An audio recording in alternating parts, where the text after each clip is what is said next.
godiya kuma na ƙara jaddada muku insha Allah duk abubuwan da muka yi na zaben nan har aka kai ga gaci insha Allah ba su tafi banza ba. Yawa insha Allah muna nan akwai tsare-tsare da ake yi kamar yadda shugabanninmu yanzu suka gaya muku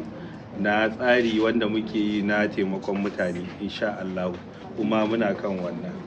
Allah ya saka muku da alkhairi wannan ziyara da kuka kawo. Allah mai da ku kowa gidansa lafiya kuma kamar yadda suka faɗa insha Allah daga yau mu ma yadda kuka zo kuka kawo mana wannan ziyarar za mu rungume ku bisa amana kuma duk abin da ake ciki kamar yadda suka faɗa muku insha Allah za ku ji an riga an faɗi duk abin da za ku sai dai akan gobarawa yawa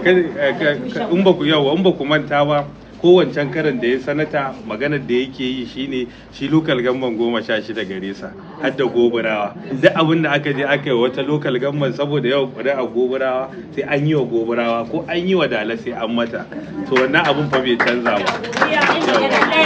yau kuma ina tabbatar muku sanata yana tare da ku yana sane da ku kwanan nan aka yi mukamai daga cikin ofishinsa ina ji mukamai 4 aka yi amma ɗaya daga ciki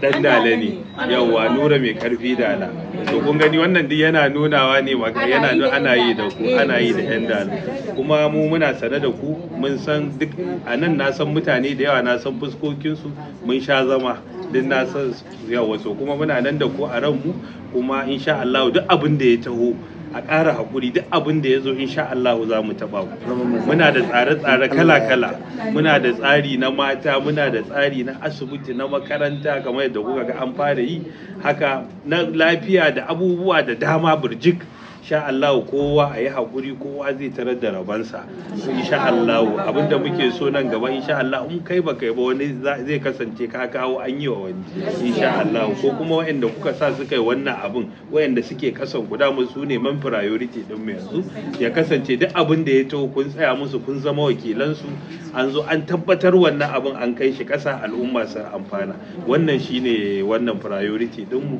ina muku maraba da zuwa daman nan gidanku ne ina muku maraba da zuwa Allah ya saka muku da alkhairi wannan ziyara da kuka kawo kuma kamar yadda muke wa kanmu juna fatan alkhairi wannan kujera da Allah ya bayar da ita Allah ubangiji ya sa dukan mu nan da muke nan da wanda ma ba sa nan mu amfana kuma mu amfanar da al'umma